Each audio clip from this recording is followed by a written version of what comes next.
안녕하세요. 글로벌 시니어 스토리입니다. 영상으로 보셔도 오디오북처럼 들으셔도 좋습니다. 출퇴근길, 운전 중, 집안일 그리고 잠들 때까지 편하게 구독과 좋아요 눌러주세요. 자, 이제 시작합니다. 1988년 김영숙 당시 35세. 그녀는 5살짜리 아들 재민의 손을 꼭 잡고 출국장에 서 있었습니다. 남편 김철수는 여권과 비행기 표를 확인하고 또 확인했어요. 떨리는 손으로. 여보, 괜찮아요? 영숙이 물었습니다. 철수가 고개를 끄덕였어요. 하지만 그의 얼굴엔 불안과 기대가 뒤섞여 있었죠. 영숙은 뒤를 돌아봤습니다. 어머니가 손수건으로 눈물을 닦고 계셨어요. 오빠와 동생들이 손을 흔들었습니다. 엄마, 잘 살게요. 영숙의 목소리가 떨렸습니다. 재민이 할머니를 보며 울기 시작했어요. 할매, 할매. 재민아, 울지 마. 미국 가면 좋은 거 많아. 하지만 아이는 계속 울었습니다. 탑승 안내 방송이 나왔어요. 영숙은 마지막으로 가족들을 봤습니다. 그리고 남편과 아들의 손을 잡고 게이트로 걸어갔어요. 뒤돌아보지 않으려고 애썼습니다. 뒤돌아보면 주저앉을 것 같았으니까요. 1988년 5월 비행기에서 내린 김씨 가족은 LA의 뜨거운 햇살을 맞았습니다. 공항에서 나온 순간 영숙은 숨이 막혔어요. 너무 넓고 너무 낯설었습니다. 철수의 대학 친구 박성호가 차로 데리러 왔어요. 철수야, 영숙 씨, 어서 와. 성호는 반갑게 맞아줬습니다. 차에 타서 LA 시내를 지나갔어요. 고층 빌딩들, 넓은 도로, 다양한 피부색의 사람들. 여기가 코리아타운이야. 성호가 말했습니다. 한글 간판들이 보였어요. 한일식품, 서울 반찬, LA 갈비. 영숙은 조금 안심이 됐습니다. 영숙과 철수는 작은 원룸 아파트에서 시작했습니다. 철수는 한인 식당에서 설거지를 했어요. 새벽 6시부터 밤 11시까지. 영숙은 의류공장에서 일했습니다. 하루 12시간 재봉틀 앞에 앉아서. 재민이는 한인 교회 유치원에 다녔어요. 밤이 되면 영숙은 녹초가 되어 집에 돌아왔습니다. 손가락은 바늘에 찔려 반창고 투성이었어요. 하지만 포기할 수 없었습니다. 아들을 위해서, 더 나은 미래를 위해서. 7년 후인 1995년. 김씨 가족은 이제 투베드룸 아파트로 이사했습니다. 철수는 한인마트에서 매니저가 됐어요. 영숙은 여전히 의류공장에서 일했습니다. 재민이는 12살이 됐고 영어를 유창하게 했어요. 학교 성적도 우수했습니다. 엄마, 나 변호사 될 거야.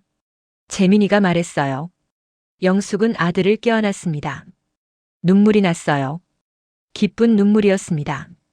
그래, 우리 재민이. 꼭 될 거야. 세월이 꽤 많이 지났습니다. 재민은 UCLA 법대를 졸업하고 변호사가 됐습니다. 그리고 첫사랑과 결혼했어요. 여기에서 태어난 한국 교포인 수잔이었습니다. 영숙과 철수는 아들의 결혼식에서 울었습니다. 행복한 눈물이었어요. 여보, 우리 해냈어. 영숙이 남편에게 속삭였습니다. 철수가 아내의 손을 잡았어요. 당신 덕분이야. 재민과 수잔 사이에 아들이 태어났습니다. 이름은 제이슨. 영숙은 할머니가 됐어요. 그녀는 매일 재민의 집에 가서 손자를 돌봤습니다. 아들 내외가 맞벌이였거든요. 의류공장 일을 그만두고 온전히 손자에게 집중했어요. 제이슨을 안고 자장가를 불러줬습니다. 한국어로. 우리 아가, 우리 아가. 제이슨은 할머니 품에서 한국어를 먼저 배웠습니다. 제이슨이 5살이 되던 해. 수잔이 교통사고로 세상을 떠났습니다. 재민은 무너졌어요. 한 달 동안 말을 잃었습니다. 영숙은 아들을 대신해서 손자를 키웠어요. 매일 제이슨을 학교에 데려다주고 밥을 먹이고 재우고. 제이슨은 할머니를 엄마라고 부르기 시작했습니다. 할머니 아니야. 엄마야. 아니야, 제이슨아. 할머니야. 영숙이 고쳐줬지만 제이슨은 고집했어요. 할머니가 엄마야. 재민은 일에만 매달렸습니다. 슬픔을 잊기 위해서. 엄마, 미안해요. 어느 날 밤 재민이 말했어요. 미안할 거 없어. 엄마가 할게. 영숙은 아들을 안아줬습니다. 그리고 그해 가을, 철수가 심장마비로 쓰러졌습니다. 병원으로 실려갔지만 살릴 수 없었어요. 영숙은 남편의 손을 잡고 울었습니다. 여보, 나 혼자 어떻게 해? 장례식장에는 많은 사람이 왔습니다. 철수가 22년 동안 LA에서 쌓은 인연들. 영숙은 이제 과부가 됐습니다. 남편이 떠난 후 영숙은 제이슨에게 더 집중했습니다. 아침 6시에 일어나 제이슨 아침을 챙겼어요. 학교에 데려다 주고 오후엔 데리러 갔습니다. 숙제를 도와주고 저녁을 먹이고 씻기고 재웠어요. 제이슨은 할머니를 완전히 엄마라고 생각했습니다. 할머니 사랑해. 할머니도 사랑해 제이슨아. 밤이 되면 영숙은 혼자 남편 사진을 봤습니다. 여보, 보고 싶어. 근데 제이슨이 있어서 버틸 수 있어. 5년이 흐른 후 재민이 여자를 데려왔습니다. 엄마 소개할 사람 있어요. 하얀 피부, 긴 금발머리. 제시카 밀러 32세 약사. Nice to meet you, Mom. 제시카가 환하게 웃으며 인사했어요. 영숙은 어색했습니다. 하지만 아들이 행복해 보였어요. 잘 부탁해요. 영숙이 말했습니다. 제시카는 완벽했어요. 다정하고 배려심 있고 밝았습니다. 하지만 제이슨은 달랐어요. 10살 제이슨은 제시카를 처음 봤을 때부터 거부감이 들었습니다. 할머니, 나 새엄마 필요 없어. 할머니가 있잖아. 제이슨이 할머니에게 속삭였어요. 제이슨아, 제시카는 좋은 사람이야. 싫어. 재민과 제시카가 결혼했습니다. 결혼식에서 제시카는 아름다웠어요. 웨딩드레스를 입고 환하게 웃었습니다. 영숙은 축복해줬어요. 아들이 다시 행복을 찾은 것 같았으니까요. 제이슨은 11살이 됐고 새 엄마를 거부했습니다. Jason, I'll take good care of you. 제시카가 제이슨에게 잘 돌봐주겠다고 말했어요. 하지만 제이슨은 대답하지 않았습니다. 제시카의 웃는 얼굴 뒤에서 순간 차가운 눈빛이 스쳤어요. 하지만 아무도 눈치채지 못했습니다. 제시카는 제이슨에게 다가가려 노력했습니다. 겉으로는 Jason, want some cookies? 쿠키를 먹겠냐며 환하게 웃으며 말했어요. No, thank you. 제이슨은 차갑게 거절했습니다. 제시카는 계속 웃었지만 눈빛은 달랐어요. 재민이 없을 때 제시카는 제이슨에게 말했습니다. You know, Jason, I'm not trying to replace your mom. 난 내 엄마를 대신하려는 게 아니야. 목소리는 부드러웠지만 눈은 차갑게 빛났어요. I know, because you can't. 왜냐면 당신은 그렇게 할 수 없으니까요. 제이슨이 대답했습니다. 제시카는 웃었어요. 하지만 그 웃음은 진짜가 아니었습니다. 영숙은 며느리 제시카를 관찰했습니다. 재민 앞에서 제시카는 완벽했어요. 다정하고 웃음 많고 배려심 넘쳤습니다. 하지만 가끔, 아주 가끔, 제이슨을 볼 때 제시카의 눈빛이 달라지는 걸 영숙은 봤어요. 찰나의 순간, 차가움. 하지만 너무 빨라서 확신할 수 없었습니다. 내가 잘못 본 건가? 영숙은 고개를 저었습니다. 제이슨은 13살이 됐습니다. 여전히 할머니 집에서 많은 시간을 보냈어요. 할머니, 오늘 여기서 자도 돼요? 왜? 집에 안 가? 거기 있기 싫어요. 제이슨이 말했습니다. 영숙은 손자를 안아줬어요. 제시카가 나쁘게 하니? 아니요. 아빠 있을 땐 착해요. 근데 제이슨은 말을 멈췄습니다. 근데 그냥 믿을 수가 없어요, 할머니. 영숙은 손자의 직감을 믿었습니다. 재민과 제시카의 결혼 후 영숙의 삶이 조금씩 변하기 시작했습니다. 제시카는 완벽한 며느리처럼 보였어요. 매주 일요일마다 영숙의 집에 왔습니다. 손에는 늘 선물과 제 몸에 좋다는 비타민을 들고 왔어요.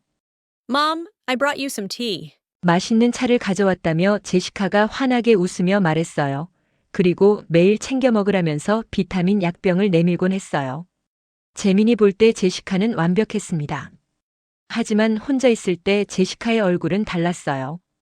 거울을 보며 웃음을 연습했습니다. 계산적으로 Perfect.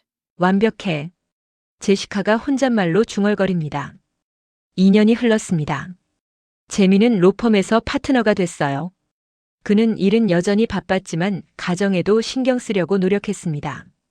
제시카는 CVS 약국에서 일했어요. 성실한 약사로 평판이 좋았습니다. 겉으로는 영숙은 이제 65세. 아직은 건강했고 손자를 보는 게 유일한 낙이었어요. 제이슨은 13살. 여전히 할머니를 가장 사랑했습니다. 할머니, 나 대학 가면 매주 주말마다 올게요. 그래, 우리 제이슨. 영숙이 손자의 머리를 쓰다듬었어요. 2020년 팬데믹. 코로나19가 세상을 덮쳤습니다. 영숙은 집에만 있었어요. 혼자서. 재미는 매일 출퇴근하며 사람들을 많이 만나니까 어머니한테 혹시 코로나를 옮길까봐 방문을 줄였습니다. 제이슨도 마찬가지였어요. 영숙은 외로웠습니다. 하지만 제시카가 매주 왔어요.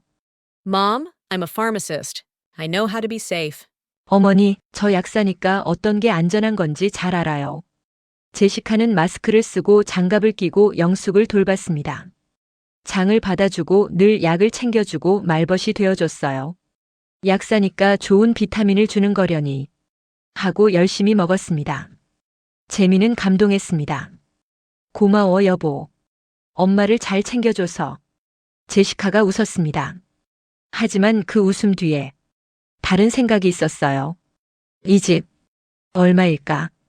코리아타운 한복판인데. 제시카는 비밀이 있었습니다. 도박. 몇 년 동안 온라인 카지노에 빠져 있었어요. 처음엔 재미로 시작했습니다. 하지만 점점 깊이 빠져들었어요. 밤마다 노트북 앞에 앉아 카드를 돌렸습니다. 잃고 또 잃고 빚이 쌓여갔어요. 재미는 몰랐습니다. 제시카가 별도 계좌를 만들었으니까요. 2023년 팬데믹이 끝나고 세상은 정상으로 돌아왔습니다. 하지만 영숙은 뭔가 이상했어요. 자꾸 깜빡깜빡했습니다. 아침에 약을 먹었는지 기억이 안 났어요. 어제 저녁에 뭘 먹었는지도. 내가 뭐 하려고 했더라? 영숙은 자주 이런 말을 했습니다. 제이슨이 걱정했어요. 이제 18살이 된 제이슨은 UCLA 경영학과 1학년이었습니다. 할머니 괜찮으세요? 괜찮아. 나이 들면 다 그런 거야. 하지만 제이슨은 불안했어요. 2024년 초 의사의 진단. 증상은 점점 심해졌어요. 길을 잃은 적도 있었습니다. 30년 넘게 살던 동네에서. 재미는 어머니를 병원에 데려갔어요. 의사가 여러 검사를 했습니다. MRI, 인지 능력 테스트, 혈액 검사. 결과가 나왔어요. Mild cognitive impairment. 경도인지 장애입니다. 의사가 말했습니다. 치매 전 단계일 수 있어요. 약물 치료를 시작하겠습니다. 재미는 충격을 받았어요. 안경 너머로 눈물이 흘렀습니다. 엄마. 영숙은 담담했습니다. 괜찮아.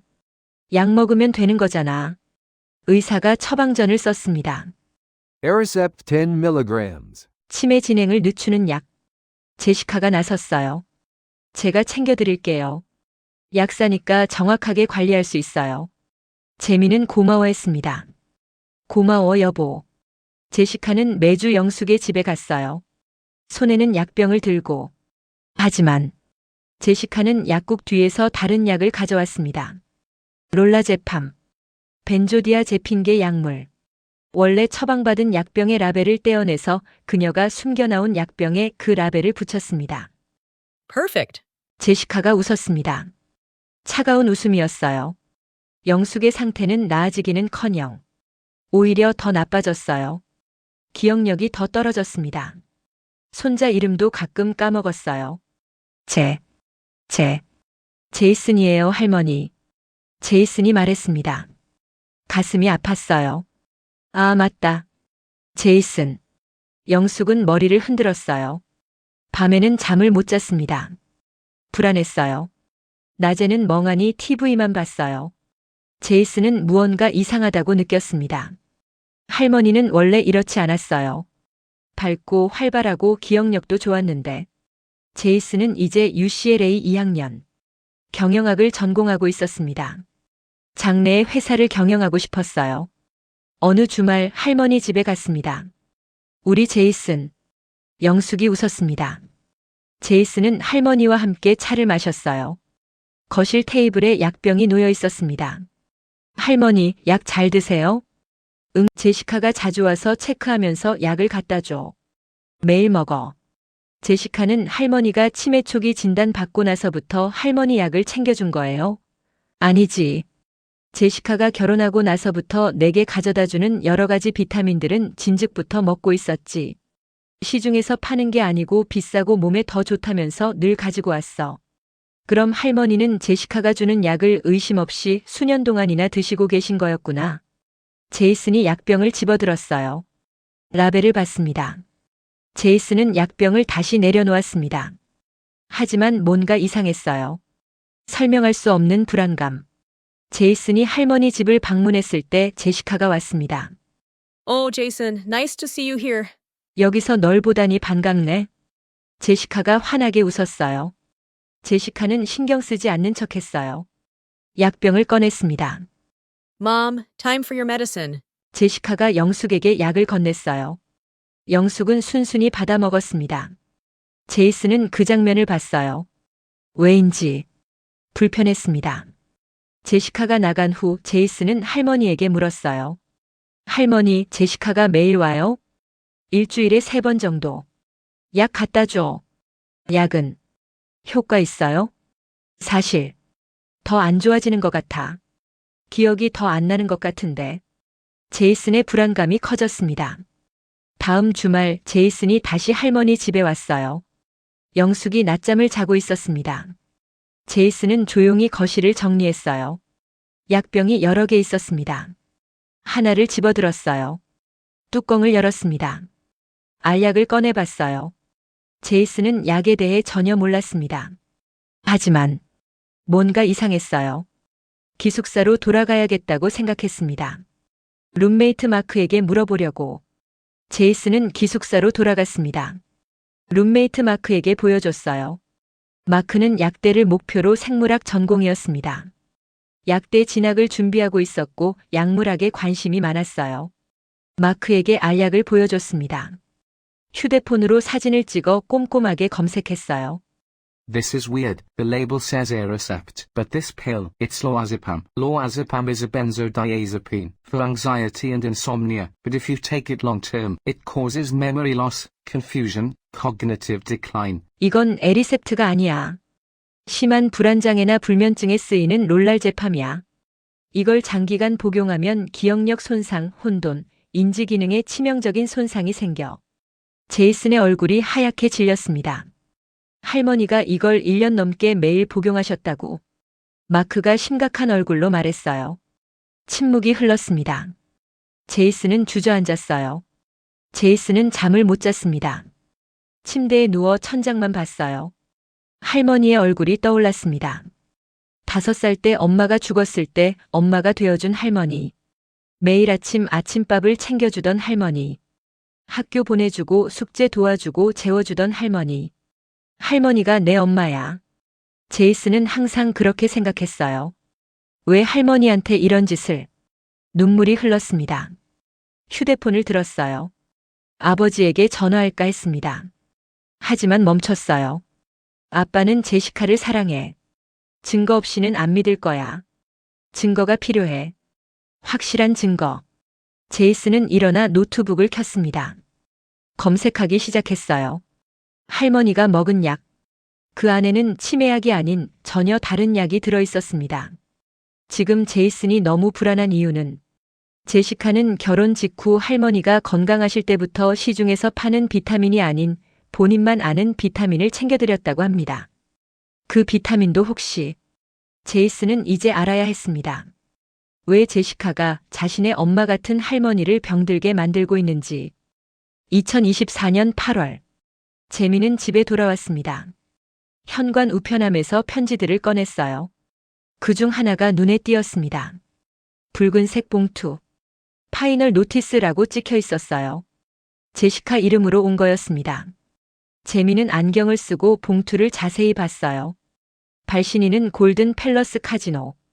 재민이 거실로 들어갔을 때 제시카가 환하게 웃으며 맞아줬습니다. Honey, you're home. 재민은 봉투를 건넸어요. 이거 뭐야? 제시카는 봉투를 보더니 웃었습니다. 친구 생일 파티를 카지노에서 했다고 설명했어요. 이미 다 갚았는데 시스템 오류로 독촉장이 온 거라고. 이미 은행에 연락했어. 곧 정리될 거야. 그 말을 듣고 재민은 고개를 끄덕였습니다. 하지만 뭔가 찝찝했어요. 2024년 9월 또 우편물이 왔습니다. 이번엔 다른 카지노에서 럭키 드래곤 카지노. 재민이 물었어요. 또? 제시카는 당황하지 않았습니다. 재민이 장기 출장 갔을 때 제시카도 직장 동료들과 라스베가스 여행 갔었다고 했어요. 그때 쓴 거라고. 회사 복지 프로그램이었다고. 걱정 마. 이것도 정리 중이야. 재민은 의심스러웠지만 아내를 믿고 싶었어요. 2024년 10월 세 번째 우편물. 스타카지노. 재민은 안경을 벗고 아내를 똑바로 봤습니다. 제시카, 대체 뭐가 어떻게 된 거야? 제시카는 이번엔 울었습니다. 사촌 언니가 도박 빚에 시달리다 자살했다고. 혼자 남은 이모를 위해 빚을 정리해주는 서류 작업을 대신하고 있다고. 곧 다 끝난다고. 자신도 너무 스트레스 받고 있다고. 재민은 믿었습니다. 아니, 믿고 싶었어요. 하지만 마음 한구석이 무거웠습니다. 제이슨은 할머니에게 전화를 걸었습니다. 김영숙은 코리아타운 벤치에 앉아 있었어요. 할머니, 지금 어디세요? 벤치에 앉아 있어. 제이슨은 할머니에게 말했어요.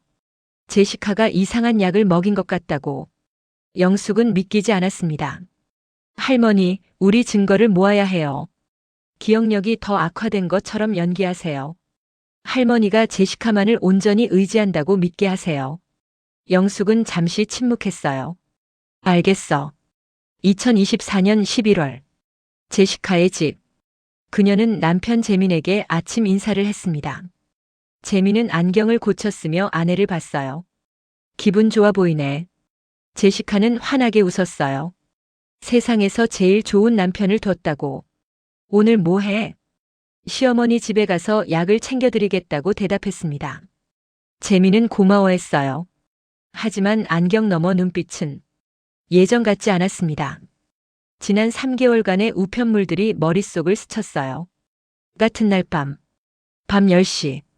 재민은 야근을 하고 있고 제시카는 혼자 거실 소파에 앉아 노트북을 열었습니다. 온라인 카지노 사이트. 화면에 라이브 딜러가 보였어요. 제시카는 베팅했습니다. 첫 판. 졌어요. 두 번째, 세 번째, 네 번째. 2시간 후. 12,000불을 잃었습니다. 제시카가 노트북을 쾅 닫으며 욕을 퍼부었어요. 휴대폰이 울렸습니다. 카지노 측이었어요. 빚이 47,000불이라고. 이달 말까지 갚아야 한다고. 제시카는 소리쳤습니다. 알고 있다고. 전화를 끊고 화장실 거울을 봤어요. 머리를 매만지고 립스틱을 고쳤습니다. 재민이 곧 올 시간이라서 환한 미소를 연습했어요. 재민은 사무실에서 제시카의 법원 기록을 열람했습니다. 약사 제시카 밀러의 소송. 몇 년 전 소송 기록이 나왔습니다. 환자가 제시카를 약물 오류로 고소. 합의로 종결. 합의 문서를 읽었습니다. 피고는 도박 중독으로 인한 업무 집중력 저하를 인정하며 재민은 제시카의 신용조회도 해봅니다. 화면에 결과가 떴습니다. 신용카드 빚 23만 불. 거래 내역 전부 온라인 카지노. 골든 팰리스, 럭키 드래곤, 스타 카지노. 재민은 프린트를 눌렀습니다. 같은 날 저녁. 재민은 집에 일찍 왔습니다. 제시카는 약국 근무 중. 재민은 서재 서랍을 열었어요. 제시카가 숨겨둔 우편물들이 쌓여 있었습니다. 하나씩 열어봤어요. 최종 독촉장. 또 다른 최종 독촉장. 도박 중독자 익명 모임. 세 번째 등록 확인서. 재민은 제시카의 노트북도 켰습니다. 검색 기록. 고령 부모님의 위임장 받는 방법. 캘리포니아주에서 치매 환자의 후견인 제도. 후견인으로 집 파는 방법. LA 코리아타운 부동산 가치. 날짜를 봤어요. 지난 6개월간 집중적으로 검색한 기록들이었습니다. 재미는 소파에 주저앉았습니다. 안경을 벗고 얼굴을 감쌌어요. 영숙의 집에 초인종이 울렸습니다. 제시카였어요. 영숙은 문을 열며 일부러 헷갈리는 척했습니다. 어제 왔었지? 제시카는 웃으며 설명했어요. 아니라고 3일 전이었다고. 약병을 꺼냈습니다. 영숙은 약을 받아 입에 넣는 척하고 혀 밑에 숨겼어요. 제시카가 나간 후 영숙은 약을 뱉어냈습니다. 작은 봉지에 담았어요. 다음 날 제이슨은 할머니 집에 왔습니다. 작은 카메라를 가져왔어요. 책장에 조심스럽게 숨겼습니다. 이게 뭐야? 카메라예요, 할머니. 제시카가 올 때 녹화할 거예요. 영숙은 고개를 끄덕였어요. 제시카는 영숙의 집에 왔습니다. 평소보다 더 주변을 살폈어요. 책장을 유심히 봤습니다. 책 순서가 바뀌었다고 물었어요. 제이슨이 정리해줬어. 제시카의 표정이 굳었습니다. 제이슨이 여기 왔었냐고. 응. 가끔 와.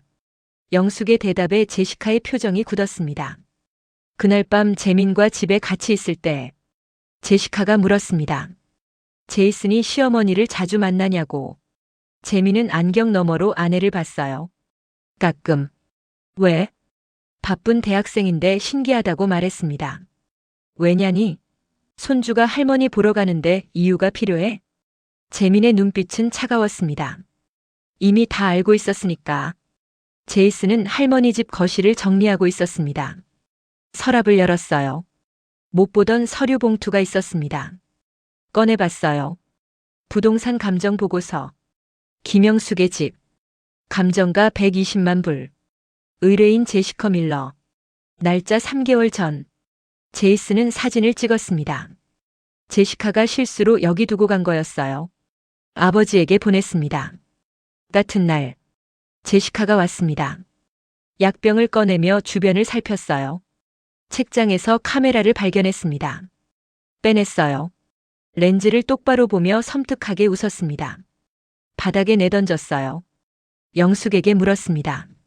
누가 설치했냐고. 몰라. 제시카는 욕을 내뱉으며 나갔습니다. 그날 밤. 아빠 제시카가 눈치챘어요.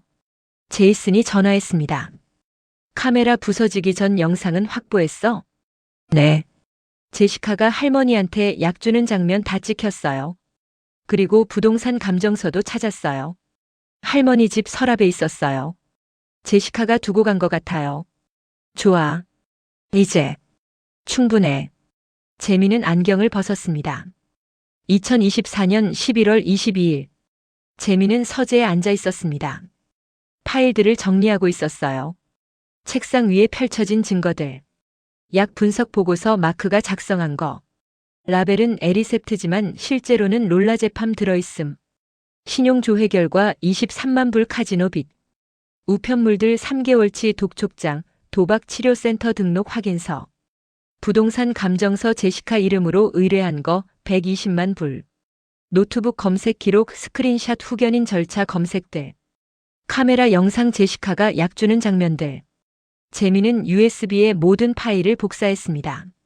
서재 문이 열렸어요. 제시카였습니다. 왜 안 자냐고 물었어요. 재민은 재빨리 화면을 껐습니다. 일 좀. 제시카가 자러 오라고 했어요. 응. 곧 갈게. 제시카가 나간 후. 재민은 USB를 서랍 깊숙이 숨겼습니다. 다음 날. 저녁 식사.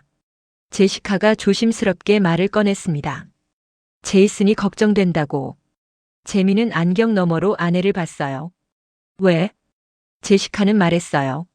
제이슨이 요즘 이상하게 행동한다고.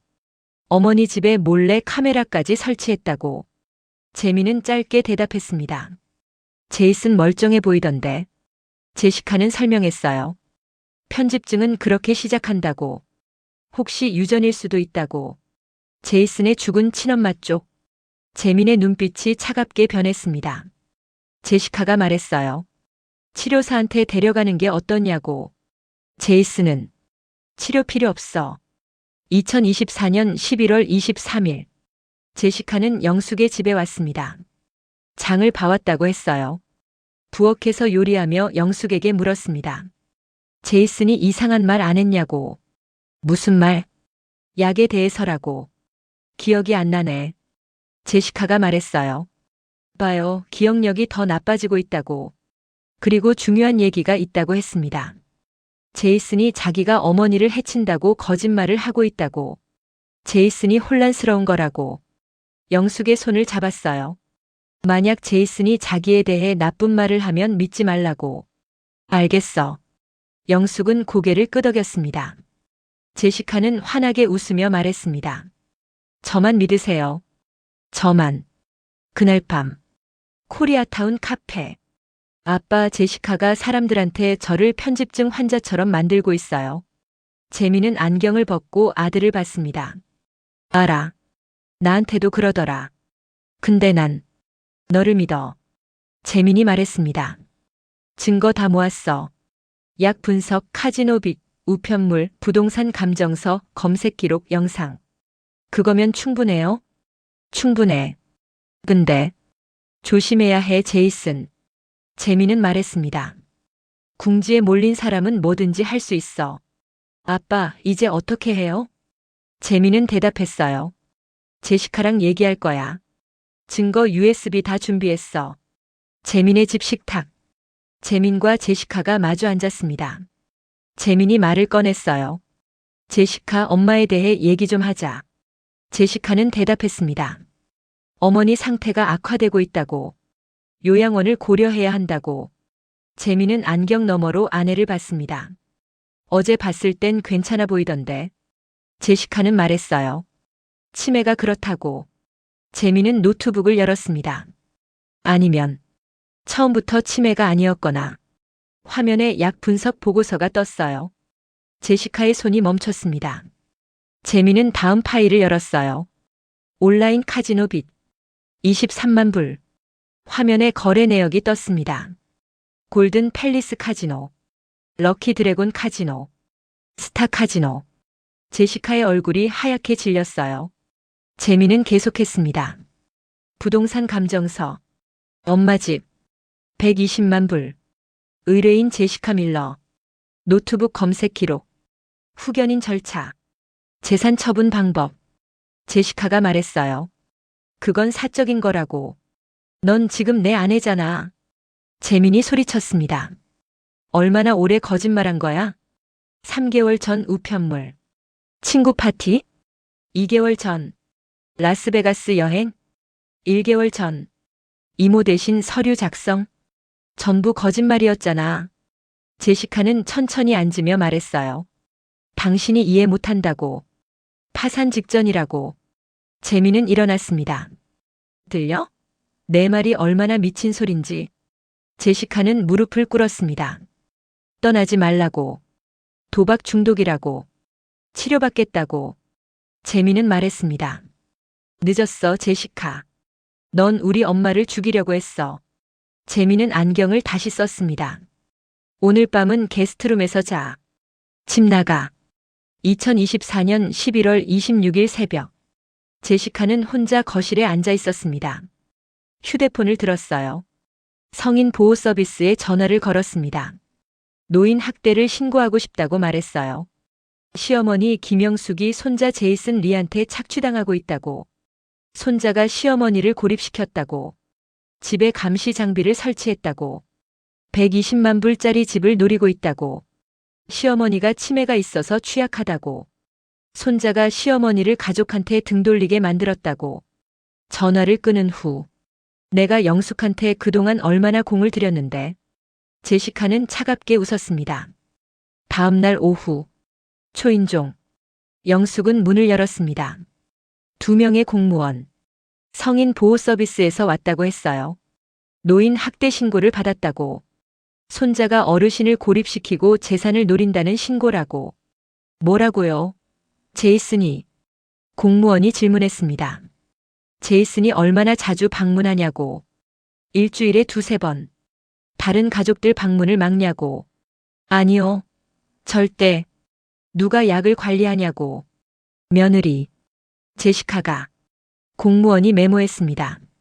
재산이나 금전 문제를 제이슨과 얘기했냐고. 한 번도. 공무원은 말했습니다. 며칠 후 다시 오겠다고. 전면 조사를 하겠다고. 그날 밤. 재민의 집. 재민은 제이슨과 앉아 있었어요. APS가 엄마 집에 갔어. 뭐라고요? 제시카가 신고했어. 제이슨은 주먹을 쥐었어요. 재민은 말했습니다. 괜찮아. 우리한테 증거가 있어. 책상 위에 USB를 올려놓았어요. 약 분석, 카지노 빚, 독촉장, 감정서, 검색 기록, 영상. 내일 아침 경찰서 가자. 정식으로 신고할 거야. 재민은 안경을 벗었습니다. 제시카는 약사 면허를 이용해서 할머니를 망가뜨리고 있었어. 이건 범죄야. 제이슨은 고개를 끄덕였습니다. 드디어 끝나는 거네요. 아니, 이제 시작이야. 재민이 말했습니다. 진짜 싸움은 지금부터야. 재민의 집. 재민이 일찍 돌아왔습니다. 제시카는 거실에 있었어요. 어머, 일찍 왔네. 재민은 안경을 벗고 소파에 앉았습니다. 제시카가 다가왔어요. 재민 옆에 앉았습니다. 얘기 좀 하자고 말했어요. 재민은 대답하지 않았습니다. 제시카는 말을 이었습니다. 어제 한 말들이 너무 감정적이었다고. 미안하다고. 도박 중독은 병이라고. 치료받겠다고. 상담도 받겠다고. 어머님은 내가 그동안 너무 열심히 잘 보살펴왔었다고.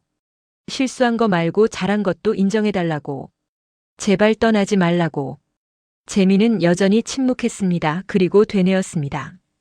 약을 일부러 바꿔치기 했으면서 실수라고. 제시카는 무릎을 꿇었어요. 재민 앞에 13년이라고 말했어요. 13년을 같이 살았다고. 눈물을 흘렸습니다. 남편 없이는 못 산다고.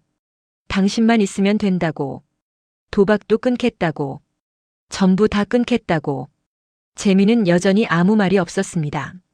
그냥 아내를 바라보고만 있었어요. 표정도 없이. 제시카는 재민의 손을 잡았습니다. 시어머니한테도 사과하겠다고. 무릎 꿇고 빌겠다고. 제이슨한테도. 다시 시작하자고 애원했어요. 재민은 안경 너머로 제시카를 봤습니다. 아무 말도 하지 않았어요. 제시카는 울면서 재민을 안았습니다. 고맙다고 말했어요. 기회를 줘서 고맙다고. 재민은 제시카의 등을 토닥였습니다. 한 번, 두 번, 그리고 일어났어요. 재민은 집을 나갔습니다. 제시카는 화장실로 갔습니다. 거울을 봤어요. 눈물을 닦았습니다. 그리고 천천히 미소를 지었어요. 재민이 아무 말도 안 했다는 건 용서한다는 뜻이에요. 자기를 너무 사랑하니까. 13년을 함께 했으니까. 경찰 신고 절대 안 할 거예요. 제시카는 확신했습니다. 화장을 고쳤어요. 립스틱을 다시 발랐습니다. 거울 속 자신에게 웃어 보였어요. APS가 제이슨을 조사하면 그 애는 끝이라고 생각했습니다.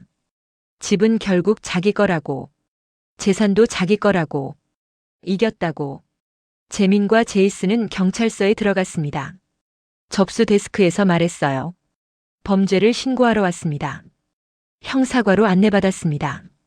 형사가 맞아줬어요. 재민은 USB를 건넸습니다. 제 아내가 우리 어머니를 독살하려 했습니다. 형사는 USB를 컴퓨터에 꽂았습니다. 파일들을 하나씩 열어봤어요. 약 분석 보고서, 라벨 에리셉트 실제 롤라 재판, 카지노 빚 23만 불, 부동산 감정서 120만 불, 검색 기록들, 카메라 영상. 형사의 표정이 굳어졌습니다. 이건 중대한 범죄입니다. 약사 면허를 악용한 노인 학대, 사기, 상해 미수. 형사는 전화를 들었어요. 검사실에 연락하겠습니다. 30분이 지났습니다. 형사가 나왔어요. 체포영장 발부 승인 났습니다. 내일 아침 6시 30분에 집행하겠습니다. 재민은 고개를 끄덕였습니다. 제이슨이 물었어요. 저희가 그때 있어도 될까요? 안 됩니다. 하지만 차 안에서 한 블록 떨어진 곳에서 기다리시는 건 가능합니다. 재민과 제이슨은 할머니 집에 왔습니다. 영숙은 두 사람을 안아줬어요. 어떻게 됐어? 재민이 말했습니다. 엄마, 내일 아침 제시카가 체포돼요. 영숙은 놀랐습니다. 정말? 네. 경찰이 새벽 6시 30분에 집에 올 거예요. 제이슨이 말했어요. 할머니, 내일 APS도 올 거예요. 할머니한테 확인하러. 그때 진실을 말씀하시면 돼요. 제시카가 1년 동안 해로운 약을 먹였다고. 아니지. 그 전부터 알 수 없는 비타민을 먹였다고. 영숙은 고개를 끄덕였습니다. 알겠어. 다 얘기할게. 재민은 안경을 벗고 눈을 비볐어요. 엄마, 미안해요. 제가 제시카를 제대로 못 봤어요. 영숙은 아들의 손을 잡았습니다. 무슨 소리야? 넌 잘못 없어. 13년을 속인 사람이 나쁜 거지. 제이슨아. 영숙은 손자를 봤어요. 네, 할머니. 내가 없었으면. 난 정말. 영숙은 눈물을 흘렸습니다. 제이슨은 할머니를 안아줬어요. 재민이 집에 들어갔습니다. 제시카는 환하게 웃었습니다. 저녁 준비했다고 말했어요. 남편이 좋아하는 스테이크라고. 재민은 식탁에 앉았습니다. 제시카가 접시를 가져왔어요. 오늘부터 새 출발이라고 말했어요. 재민은 고개를 끄덕였습니다. 제시카는 와인을 따랐어요. 건배하자고 했어요. 두 사람의 새 시작을 위해서. 재민은 잔을 들었습니다. 마셨어요. 제시카는 행복해 보였습니다. 내일부터 도박치료센터 알아보겠다고. 약속한다고. 재민은 짧게 대답했습니다. 그래. 식사가 끝났어요. 제시카는 설거지를 했습니다. 노래까지 흥얼거리며. 재민은 서재로 갔습니다. 문을 닫았어요. 안경을 벗고 책상에 앉았습니다. 깊게 한숨을 쉬었어요. 내일이면 끝이야. 제시카는 침대에 누워 있었습니다. 재민은 옆에서 자고 있었어요. 제시카는 천장을 보며 미소를 지었습니다. 재민은 날 사랑해. 절대 경찰한테 안 갈 거야. 오늘 아무 말도 안 한 건 날 용서했다는 뜻이야. APS가 제이슨 조사하면 그 애가 나쁜 놈이 되는 거야. 어머니는 결국 요양원 가게 될 거고 집은 내가 팔 수 있어. 23만 불 빚 갚고 다시 시작할 수 있어. 난 이겼어. 제시카는 눈을 감았습니다. 편안하게. LAPD 윌셔 경찰서. 모리스 형사와 경찰관 4명이 브리핑을 받고 있었습니다. 제시카 밀러. 약사. 노인 학대, 약물 남용상해 미수 사기 혐의. 도주 위험 있음. 조심하세요. 경찰차 세대가 출발했습니다. 새벽 6시 재민과 제이슨의 출발. 재민은 조용히 일어났습니다. 제시카는 아직 깊이 자고 있었어요. 재민은 옷을 입고 집을 나왔습니다. 제이슨이 차에서 기다리고 있었어요. 아빠, 가자. 두 사람은 출발했습니다. 집에서 한 블록 떨어진 곳에 차를 세웠어요. 기다렸습니다. 제이슨이 물었어요. 아빠, 괜찮아요? 재민은 안경 너머로 눈물을 흘렸습니다. 슬퍼.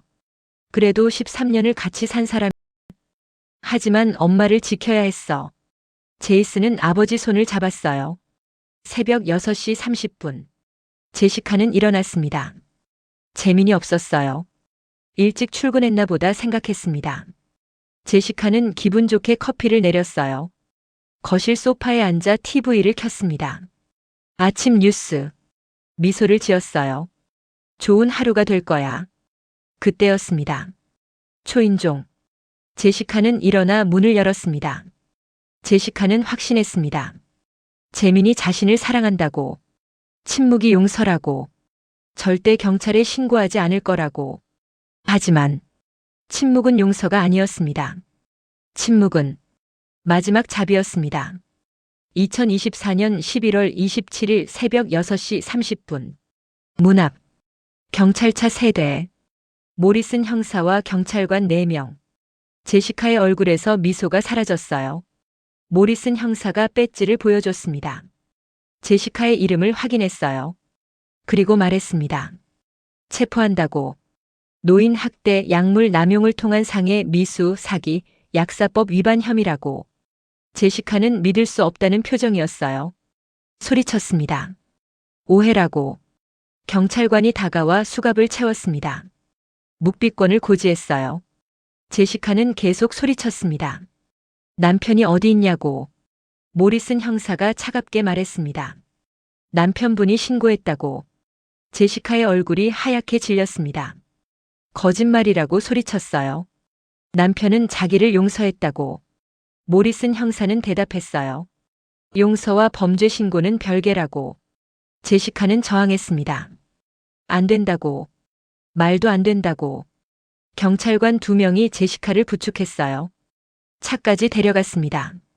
제시카는 계속 소리쳤어요. 실수라고. 설명하겠다고. 경찰차 문이 닫혔습니다. 같은 시각 한 블록 떨어진 곳. 재민과 제이슨은 차 안에 앉아 있었습니다. 모든 걸 보고 있었어요. 제시카가 수갑 찬 채 경찰차에 태워지는 모습, 소리치는 모습, 경찰차가 출발하는 모습. 제이슨은 물었습니다. 아빠, 괜찮아요? 재민은 안경을 벗었습니다. 눈물을 닦았어요. 슬퍼. 그래도 13년을 같이 산 사람인데. 하지만 제이슨은 아버지를 안아줬습니다. 오전 9시 APS의 방문. 영숙의 집. 초인종. 영숙은 문을 열었습니다. 성인 보호 서비스 공무원 2명. 영숙의 이름을 확인했어요. 그리고 말했습니다. 제이슨 리 씨가 어르신을 학대한다는 신고를 받았다고. 조사하러 왔다고. 영숙은 공무원들을 들어오게 했어요. 거실에 앉았습니다. 공무원이 질문했습니다. 지금 저희와 대화가 가능할 정도로 건강 상태가 괜찮으신가요? 저희가 신고받기로는 치매 초기라서 기억력에 문제가 많다고 들었습니다. 영숙이 대답했습니다. 아니요. 가끔 깜빡거리는 게 있긴 하지만 혼자 실생활을 하기에 전혀 문제 없습니다. 손자 제이슨이 어르신을 고립시켰냐고. 영숙은 고개를 저었습니다. 천만에라고. 제이슨이가 없었으면 자기는 죽었을 거라고. 공무원은 메모했어요. 무슨 뜻이냐고 물었습니다. 영숙은 서랍을 열었습니다. 봉지를 꺼냈어요. 약들이 들어있었습니다. 이걸 좀 보라고 했어요. 공무원에게 건넸습니다. 며느리 제시카가 자기한테 1년 동안이나 처방되지 않은 해로운 약을 먹였다고 설명했습니다. 약병을 보여줬어요. 라벨엔 아리셉트라고 되어 있다고. 치매약이라고. 근데 UCLA에서 분석했더니 로라제팜이라는 완전히 다른 약이었다고. 공무원의 표정이 변했습니다. 정말이냐고 물었어요. 영숙은 고개를 끄덕였습니다. 제이슨이가 알아냈다고. 손자가 자기를 구해줬다고. 눈물을 흘렸습니다. 제시카는 자기 집을 팔려고 했다고. 120만 불짜리를. 도박 빚 갚으려고. 공무원은 급히 메모했습니다. 그럼 신고 내용이 완전히 반대라고 말했어요. 영숙이 대답했습니다. 맞다고. 자기를 학대한 건 며느리 제시카라고. 제이슨이가 자기를 구했다고. 공무원은 즉시 상부에 연락했습니다. 신고 내용 철회하고 제시카 밀러 조사로 전환한다고 보고했어요. 오전 11시 LA 카운티 교도소. 제시카는 주황색 죄수복을 입고 독방에 앉아 있었습니다. 공선 변호사가 왔어요. 제시카의 이름을 확인했습니다. 자신을 공선 변호사 마크 톰슨이라고 소개했어요. 서류를 펼쳤습니다. 증거를 봤다고 말했어요. 솔직히 상황이 매우 안 좋다고. 하나씩 설명했습니다. 약 분석 보고서. 라벨과 실제 약물 불일치. 카지노 빚 23만 불. 거래 기록. 부동산 감정서. 제시카 이름으로 의뢰. 노트북 검색 기록. 후견인 절차 검색. 영상 증거. 제시카가 약 주는 장면. 그리고 APS가 조사 방향을 바꿨다고. 이제 제시카를 조사한다고. 제시카는 고개를 떨구었어요. 보석은 어떻게 되냐고 물었습니다. 변호사는 대답했어요. 보석금 50만 불이라고. 낼 수 있냐고. 제시카는 울기 시작했습니다. 없다고. 23만 불 빚에 허덕이는데 어떻게 50만 불을 내냐고. 남편한테 연락할 수 있냐고 물었어요. 변호사는 고개를 저었습니다. 남편분이 이혼 서류를 제출했다고. 그리고 접근 금지 명령도 신청했다고. 제시카는 완전히 무너졌습니다. 오후 2시 캘리포니아 약국위원회. 긴급회의. 제시카 밀러 사건. 위원장이 발언했습니다. 약사 면허를 악용한 노인 학대라고. 약물 라벨 위조라고. 약사법 중대 위반이라고. 긴급 정지 조치를 취하겠다고 선언했어요. 만장일치. 제시카 밀러의 약사 면허. 즉시 정지. 향후 청문회에서 영구 박탈 여부 결정. 오후 4시 CVS 약국. 매니저는 제시카의 사물함을 열었습니다. 개인 물건들을 박스에 담았어요. 벽에 걸린 약사 면허증. 제시카 밀러. 매니저는 그걸 떼어냈습니다. 쓰레기통에 버렸어요. 그녀의 커리어가 끝났습니다. 끝. 2024년 11월 30일 첫 공판. LA 카운티 법원. 재민, 제이슨, 영숙이 앞줄에 앉아 있었습니다. 제시카가 들어왔어요. 수갑 차고, 주황색 죄수복 입고, 판사가 입장했습니다. 혐의를 읽었어요. 피고인 제시카 밀러는 노인 학대, 약물 남용을 통한 상해, 미수, 사기, 약사법 위반으로 기소되었다고 검사에게 진술하라고 했습니다. 검사가 일어났습니다. 피고인이 약사 면허를 악용했다고 설명했어요. 시어머니에게 1년간 잘못된 약물을 투여했다고. 목적은 시어머니를 무능력자로 만들어 후견인이 되는 것이었다고. 120만 불 가치의 부동산을 처분하여 개인 도박빚 23만 불을 갚으려 했다고. 15년형을 구형한다고 말했습니다. 제시카는 고개를 숙였어요. 판사가 물었습니다. 피고인은 어떻게 답변하겠냐고. 제시카의 변호사가 일어났습니다. 무죄를 주장한다고 말했어요. 방청석에서 웅성거림. 판사가 말했습니다. 재판 날짜는 2025년 2월 15일로 정한다고. 보석은 거부한다고. 피고인이 도주 위험과 증거 인멸 가능성이 있다고 판단한다고. 망치를 내리쳤습니다. 제시카는 경찰관에게 끌려나갔습니다. 나가면서 재민을 봤어요. 재민은 안경 너머로 차갑게 쳐다봤습니다. 아무 감정 없이. 법정 밖 정의의 승리. 복도. 기자들이 몰려왔습니다. 재민이 마이크 앞에 섰습니다. 자기 아내가 약사로서의 신뢰를 배신했다고 말했어요. 개인적 이익을 위해 무고한 노인을 해치려 했다고. 하지만 아들 제이슨이 진실을 밝혀냈고 증거를 모았다고. 오늘 정의가 승리했다고. 영숙이 나섰습니다. 기자들이 카메라를 들이댔어요. 영숙은 말했습니다. 37년 전 이 나라에 왔을 때 아메리칸 드림을 꿈꿨다고. 고생도 많이 했다고. 의류공장에서 매일 10시간 넘게 재봉틀을 박으면서.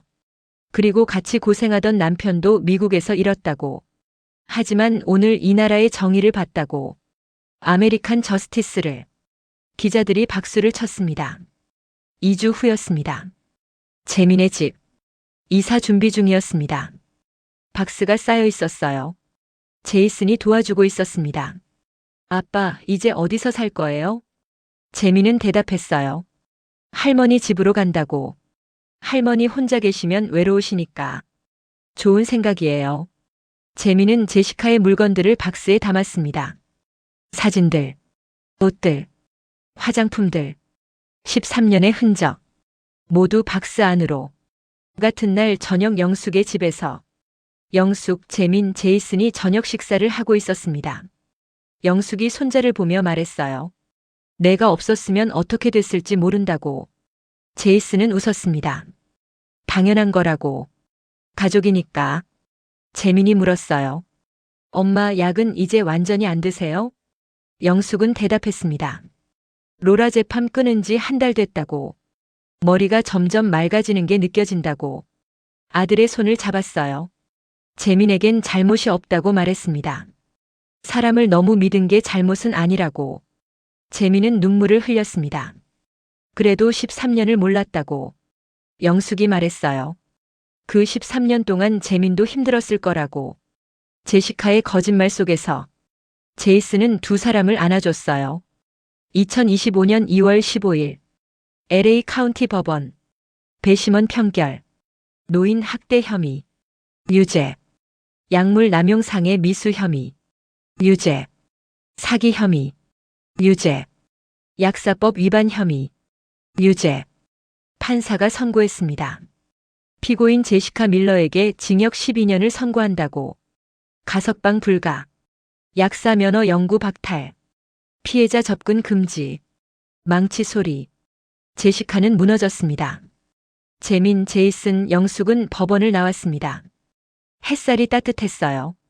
영숙이 말했습니다. 끝났구나. 네, 엄마. 끝났어요.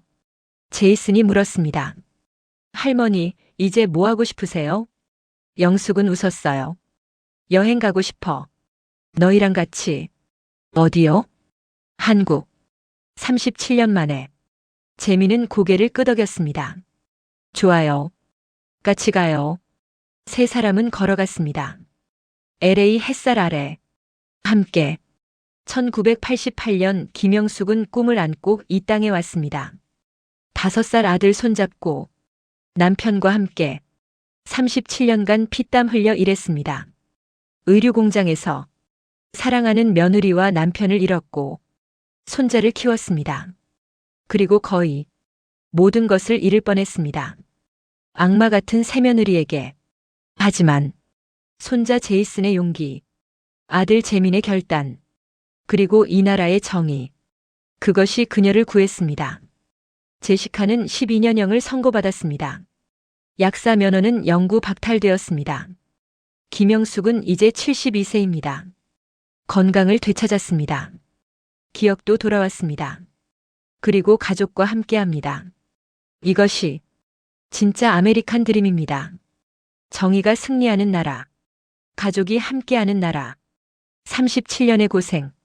여러분 시청해 주셔서 감사합니다. 다음 이야기에서 또 만나요. 글로벌 시니어 스토리였습니다.